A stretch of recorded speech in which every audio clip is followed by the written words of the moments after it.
Such a pleasure to be here with you, and thank you for everything you're doing. My question is your take on the 15-minute cities and what the real aim of the green agenda is really about. Okay, so first of all, I call it 15-minute ghettos because that's what they are. As I had just said, it's really not about making our lives easier. It has nothing to do with any of that. It's about getting you under control. It's about possibly locking you up. In Great Britain, they already introduced legislation in a province. They are speaking of climate lockdowns.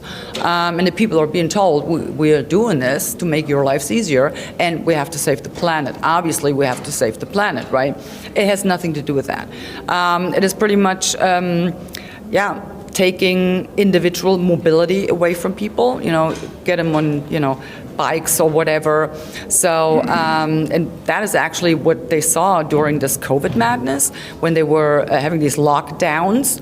Well, they couldn't really lock people down, right? Yeah. Because they would have had to ensure that people could go grocery shopping.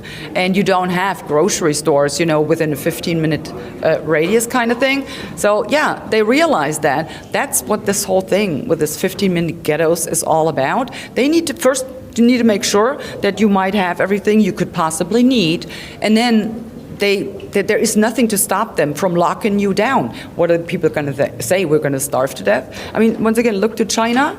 This is going to be our future. And once again, not 30, 40, 50 years. Now, we're talking now.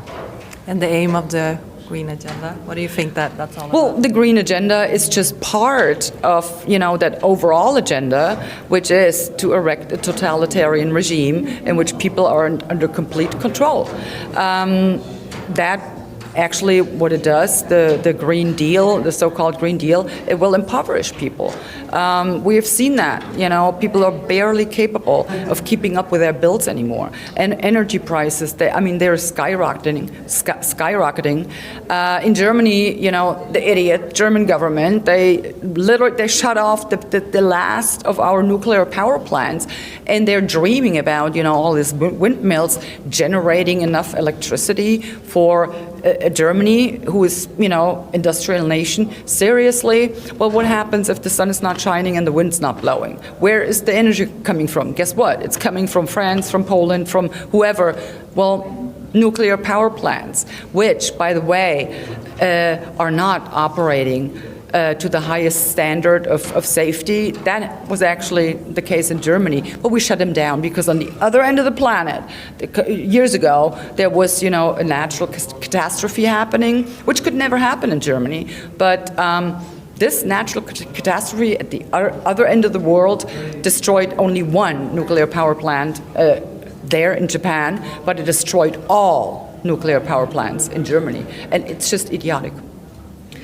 Yeah, so my last question is just, speaking up like you do and going against the mainstream agenda, are you ever scared that they're going to try to remove you from the position that you have and that's so very needed for all of us around the world? Well, once you start being afraid, or once you start showing that you are in fear, you have lost. So, I mean, they can do whatever they want to me. They can threaten me, and remove me. Well, then go ahead and do it. But I will not back down, and I will not give into that fear that you're trying to instill in me, because it's not going to work.